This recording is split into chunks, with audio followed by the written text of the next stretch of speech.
আসসালামু আলাইকুম রহমতুল্লাহি ওয়া বারাকাতুহু। আসসালাতু ওয়াসসালামু আলা রাসূলিল্লাহ। ইনশাআল্লাহ, যে সকল ছেলে মেয়েরা তার বাবা মার কথা মতো চলে না, এবং যে সকল স্ত্রীরা তার স্বামীর কথা মতো চলে না, অথবা স্বামী স্ত্রীর কথা শোনে না, অথবা অনেক মহাব্বাতি লোক আছে, যেমন অনেক মানুষ অন্যকে ভালোবাসে, মহাব্বাতের লোককে সে তার কথা মতো চলে না। এই সকল কথা মতো না চলার জন্য আল্লাহ রাসূল এবং আল্লাহ তাআলা কিছু দিক নির্দেশনা দিয়ে গেছেন। এগুলো যদি সঠিকভাবে আমল করা হয় হালাল উপায়ে, হারাম পন্থায় করা যাবে না। হারাম পন্থায় করতে গেলে আপনার ক্ষতি সাধন হতে পারে। এজন্য এ সকল কাজ আপনি সৎ এবং হালাল কাজে ব্যবহার করবেন। কোরআনে কারিমে আল্লাহ রব্বুল আলামিন এরকম একটি আয়াত বলেছেন। আয়াতের কিছু অংশ যদি আপনি পাঠ করেন এবং মনে মনে তার চিন্তা এবং কল্পনা করেন, তাহলে অবশ্যই সেটা আপনার বাধ্যগত হবে।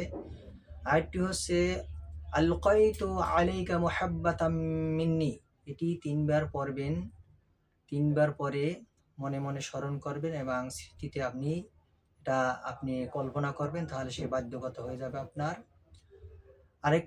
আরেকটি দোয়া আছে, আল্লাহুম্মা রযুকনি হুব্বুকা হুব্বু মান ইয়ানফা'নি হুব্বুকা ইনদাক।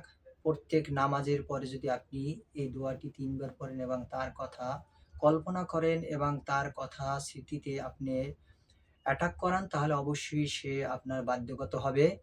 এবং আরেকটি আমল হচ্ছে, এই আমলটি যদি আপনি প্রত্যেক ফজর অথবা মাগরিবের নামাজের পরে করতে পারেন, বা অথবা যে কোনো নামাজের পরে করতে পারেন, তাহলে অবশ্যই সে আপনার বাধ্যগত হবে।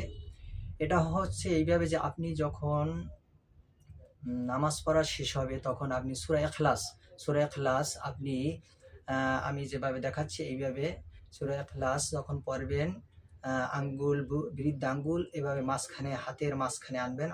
আনার পরে আপনি সূরা ইখলাস প্রথমবার বিসমিল্লাহ বলে পড়বেন। বিসমিল্লাহির রহমানির রহিম, কুল হুয়াল্লাহু আহাদ আল্লাহুস সামাদ লাম ইয়ালিদ ওয়া লাম ইউলাদ ওয়া লাম ইয়াকুল লাহু কুফুয়ান আহাদ। এই আয়াতটি পরে আপনি এটা আঙ্গুলটা উঠিয়ে একবার ফু দেবেন। এভাবে ৩ বার পরে ফু দেবেন। এই ৩ বার পড়ার সময়, ফু দেওয়ার সময় তার কথা স্মরণ করবেন এবং তার কথা কল্পনা করবেন। এই কল্পনা করার পর সেই ব্যক্তির ২ বার নাম উল্লেখ করবেন, মনে মনে অথবা প্রকাশ্যে উল্লেখ করে। ওখানে ওইভাবে আবার নাম ২ বার বা উল্লেখ করে ওখানে এবার ফু দেবেন। ফু দেওয়ার পর আপনি শেষ পর্যন্ত আপনি দুরূদ ইব্রাহিম পড়বেন। দুরূদ ইব্রাহিম পড়ার পর আপনি আল্লাহ তাআলার কাছে মোনাজাত করে বলবেন।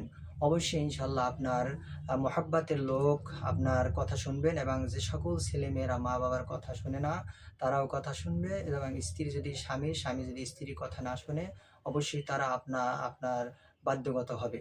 ইনশাআল্লাহ এই দোয়াগুলো হালাল দিকে আমল করবেন, হারাম উপায়ে আমল করবেন না, তাহলে আপনার ক্ষতি সাধন হতে পারে। ইনশাআল্লাহ ভালো থাকবেন। আসসালামু আলাইকুম ওয়া রাহমাতুল্লাহি ওয়া বারাকাতুহু। ওয়া মা তৌফিকি ইল্লা বিল্লাহ।